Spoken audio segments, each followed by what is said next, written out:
안녕하십니까. 주문진 이장입니다. 이번 시간에 분석해 드릴 종목은 삼성전자입니다. 뭐, 다 아시겠지만 우리나라를 대표하는 주식이라고 말씀을 드려도 다 인정하실 주식이라고 생각합니다. 최근에, 기업 분석은 워낙, 예, 영업이익과 매출이 압도적이기 때문에, 예, 뭐, 그런 쪽에 대해서 기업 분석에 대해서 말씀을 드리려고 하는 게 아니라 음, 차트쟁이로서 한번 말씀을 드려볼까 합니다. 최근에 뉴스에 보면 이런 뉴스가 나왔습니다. 음, 올해 7만 전자 간다는데 삼성전자 언제 사두면 될까? 이런 뉴스가 나오면서 거기에 보면은 그런 뉴스들이 나왔습니다. 반도체 업황은 어두운 터널을 지나고 있지만 어, 정보기술 회사들의 반도체 재고가 소진되는 올 하반기에서 다시 반등할 거라고 보는데 주가가 업황보다 보통 6개월가량 선행하기 때문에 반도체 주식을 연초가 적절할 거다. 이런 뉴스가 나왔습니다. 그리고 삼성전자에서 돈 냄새 맡았나 주식 초고수들 매수 강도 높인다. 이런 뉴스도 나왔고 삼성전자 이제는 사야 할 때 증권사 조언한 이유 어쩌고저쩌고 이런 뉴스가 나왔습니다. 예. 그래서 저는 이제 그런 뉴스를 보면서 제가 차트 분석하는 사람으로서 삼성전자를 어떻게 바라봐야 되느냐. 예, 저 같으면 이런 주식 절대로 사지 않습니다, 여러분. 예, 우리나라 대표 주식이고 우리나라를 대표하는 주식이라고 할지라도 예, 저 같으면 이런 주식은 절대 사지 않습니다. 원래 주식이라는 게 네, 이런 흐름이 나왔잖아요. 얘가 이렇게 보시면 거의 여기서 네, 이렇게 보시면 이 저점에서 물론 오랜 세월이 걸렸습니다, 여러분. 물론 오랜 세월이 걸렸고 그동안 비약적인 발전이 이루어졌습니다. 그건 사실입니다. 그리고 사내 유보율도 120조 정도의 엄청난 금액을 갖고 있는 회사죠. 근데 보통 주식이라는 게 저점에서 고점까지 10배가 나오면 그 주식은 거의 끝난 거라고 보는 경우가 거의 좀 맞는 견해입니다. 물론 여기서 뉴스에서 그런 얘기가 나왔지 않습니까? 이렇게 이렇게 반등할 수 있습니다. 하락해서 이렇게 반등하고 하락해서 여기서 반등하고 또 여기서 이렇게 하락하고 그럴 수는 있습니다, 여러분. 하지만 대부분의 주식이 이 고점으로 다시 가는 경우는 거의 드뭅니다, 여러분. 만약에 여기가 고점으로 간다고 한다면 보통은 여기서 보통 60일선이나 120일선에서 다시 이렇게 재상승을 해요. 얘는 그런 게 없었어요. 제가 저번에 방송에서 말씀을 드렸을 겁니다. 제가 알고 있던 어떤 젊은 친구가 아저씨 저 여기서 샀어요 그랬어요. 그래서 이렇게 떨어졌을 때 저한테 전화가 왔다 그랬잖아요. 그래서 제가 이런 주식은 사는 게 아니야. 특히 개인들은 이런 거 사면 안 돼.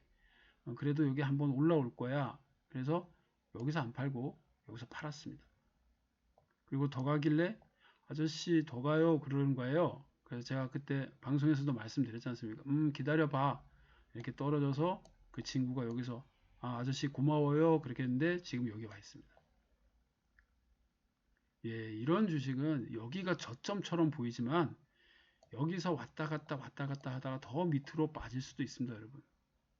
내년 하반기라잖아. 그러니까 올해 하반기라고 하잖아. 그 하반기가 되더라도 반등이 여기까지 간다란 보장이 없습니다, 여러분. 물론 그런 건 있겠습니다. 삼성전자 주주들이 다 바라는 120조 원이라는 사내 유보율을 어떻게 사용하느냐, 배당으로 나눠주느냐, 아니면은 인수합병을 통해서 또 원하는 회사들을 M&A를 할 것이냐. 그러면은 이런 급등 뉴스가 나오면 늦지 않겠느냐. 절대로 그렇지 않습니다. 물론 비교가 그냥 비교하기에는 좀 애매하지만은 예전에 뭐 이런 주식들 다 비슷한 주식들입니다, 여러분. 뭐냐면 아모레퍼시픽 한창 잘 나갈 때 거의 이렇게 주식을 보시면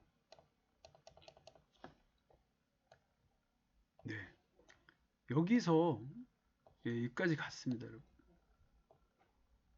그리고 나서 이렇게 빠지고 올라오고 빠지고 올라오고 빠지고 올라왔는데 결국은 고점까지는 가지 못했습니다. 지금 여기 와 있습니다. 뭔 소리냐? 이제 뭐 대외적인 환경이 어쩌고 저쩌고 하더라도 얘는 여기까지는 다시 절대로 가지 않습니다, 여러분. 나중에 정말 나중에 뭐 진짜 뭐 우리나라 통일이 돼서 그 통일이 돼서 뭐 중국과 국경을 같이 나란히 한다고 하더라도 여기까지는 가지 않습니다. 그런 거랑 좀 비슷한 겁니다. 개념이. 그래서 삼성전자 물론 보유자분들이 저를 엄청 욕하실 수도 있습니다. 하지만 삼성전자 보유자분들은 이 주식이 그래도 이 회사가 나쁜 회사는 아니니까요. 망할 회사는 아니기 때문에 월급 받으면 삼성전자를 난 사고 있어. 이런 분들 계실 겁니다. 그런 분들은 아마 곡소리가 날 수도 있습니다. 여러분. 월급 받으면 사지 마시고요. 자신의 평단에서 몇 프로, 15%, 20% 이렇게 자기가 정해놓고 그 밑으로 빠졌을 때 추매를 해서 평단을 낮춘다고 생각을 하고 접근을 하셔야 됩니다. 이런 주식은. 그리고 아예 제 구독자 중에 이런 삼성전자는 나는 없는데 내가 주린이고 초보니까 이런 우량주 하나 갖고 있고 싶어. 말리고 싶습니다. 이런 주식 말고도 좋은 주식이 많습니다, 여러분. 영업이익이 잘 난다고 해서 주가가 같이 계속 올라가느냐? 그렇지 않습니다, 여러분.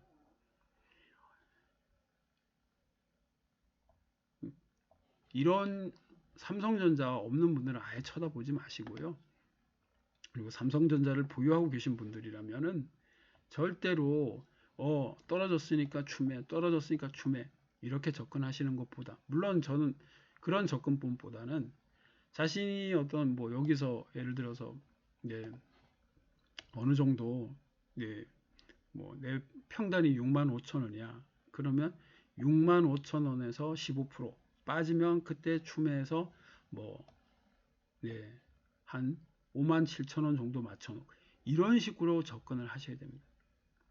그리고 아예 저는 솔직히 물타기도 말리고 싶습니다. 그냥 물타기도 말리고 그냥 이렇게 해서 올라올 때 그때 그냥 정리하고 다른 주식으로 갈아타시라고 권해드리고 싶습니다. 그리고 항상 모든 주식이 그렇습니다, 여러분. 지금부터 사야 돼, 늦지 않겠어? 절대로 그렇지 않습니다. 제가 말씀드리는 게 뭐냐면 어떤 주식이든지 어떤 이벤트라든가 어떤 그 회사에 이슈가 있어서 이렇게 급등이 나오면 반드시 다시 이렇게 갭을 매우로 내려가고 있어요. 우리가 흔해서 눌림목이라 그러잖아요. 그 눌림을 줄 때 사도 늦지 않습니다, 여러분. 또는 주식이 이렇게 빠지고 나서 제가 항상 말씀을 드리지 않습니까? 이렇게 평탄하게 이렇게 길을 모아요. 길을 모으면 거기서 평탄하게 한 달, 두 달, 석 달 이렇게 평탄하게 길을 모으고 그리고 나서 올라갈 때 사도 절대로 늦지 않습니다. 이게 여기 많이 빠졌어. 이제 사야 돼. 이런 접근법은 정말 주식의 차트를 잘 모르시는 분들입니다. 이런 거랑 비슷한 거죠. 제가 한국전력 분석해 드렸습니다. 제가 그때 이날 분석하면서 제가 그런 말씀을 드렸습니다.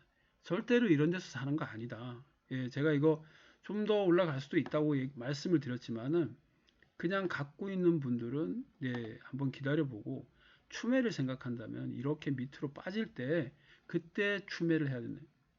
예, 주식이라는 게 원래 그렇더라고요. 제가 이제 막 오랜 세월 공부를 해보다 보니까 차트라는 게 보십시오. 한없이 갈 것 같은데 어느 순간에 빠져요. 그러면 여기서 많이 빠졌어. 이제 다시 반등하겠지. 라고 했는데 아니, 안 그렇다는 거예요. 예. 그리고 나서 오랜 세월 이렇게 평평하게 이게 이렇게 저점을 찍으면서 그러면서 다시 이렇게 올라가고 떨어지고 그런 게 있습니다, 여러분. 여기서 마찬가지잖아요. 이렇게 올라가는 척 하다가 이렇게 밀어버린단 말이에요. 이럴 때 그럴 때 관심을 갖는 거지. 이렇게 올라간다고 쫓아가 같이 가면 물리게 돼 있다는 거예요. 이때 사도 절대로 늦지 않다는 거죠. 그래서 정말 나는 삼성전자 꼭 사보고 싶어. 아니면 나는 삼성전자 갖고 있기 때문에 계속 물타기를 할 거야. 그런 분들이라면 이렇게 밀 때 그냥 기다려 보시고요. 얘가 옆으로 평평 이렇게 다지고 난 다음에 올라가고 다시 밀릴 때 그럴 때 관심 가져셔도 절대로 늦지 않다라는 걸 말씀드리고 싶습니다. 예, 그리고 제 구독자라면 웬만하면 이런 주식은 사지 마세요. 예, 이제 제가 주식 차트 공부하는 거기서 그런 말씀을 드렸잖아요. 하락하는 애들은 마치 올라가는 것처럼이지만 다시 더 하락하고 마치 올라가는 것처럼 다시 더 떨어지고 그렇게 하더라고요. 삼성전자 주식을 보면은 우리나라 지수하고 거의 비슷하잖아요. 예, 차트 모양이 정말 비슷합니다. 근데 삼성전자는 그나마 사람들이 그래도 희망의 끈을 놓지 않는 것 중에 하나가 사내 유보율이 거의 한 120조 정도 되잖아요. 네. 아무리 뭐 반도체 업황이 나쁘고 뭐 경쟁 업체들이 뭐 중국에서도 반도체 회사를 만든다, 뭐 유럽에서도 반도체 회사를 만든다, 뭐 TSMC가 뭐 3나노 수율이 더 좋다, 뭐 이런 부정적인 뉴스가 나오더라도 그래도 야 120조 원으로 어떤 걸 할 수 있었지 않을까? 뭐 이렇게 얘기를 하시잖아요. 근데 사실 우리나라 주식 지수 차트를 보면은 그렇게 좋아 보이지 않습니다, 여러분. 네, 정말 좋아 보이지 않습니다. 여기서 이렇게 밀리고, 여기서 이렇게 여기까지 더 밀리면은, 그러면 또 옆으로 기어서 또 올라갈 수도 있지만은 그렇게 좋아 보이지 않습니다. 그런 거와 마찬가지입니다. 이게 마치 삼성전자가 올해 이제 4분기, 하반기부터 뭔가가 있을 것 같이 이렇게 뉴스에서는 전망하지만은 그 기간이 정말 오래 길 수도 있습니다, 여러분. 여기서 그냥 여기서 여기서 예, 여기를 정말 오랫동안 길 수도 있습니다. 더 밑으로 빠질 수도 있습니다, 여러분. 그래서 별로 그렇게 제 구독자분들 중에 삼성전자에 관심을 가지시는 분들이라면 저는 말리고 싶습니다. 네, 뭐 그렇게 보유자분들한테 또 욕을 먹을 수는 있겠지만은 저는 그냥 차트쟁이로서 저희 개인적인 의견을 그냥 말씀드린 거기 때문에 그냥 개인적인 의견이라고 참고해 주시면 감사하겠습니다. 이상입니다.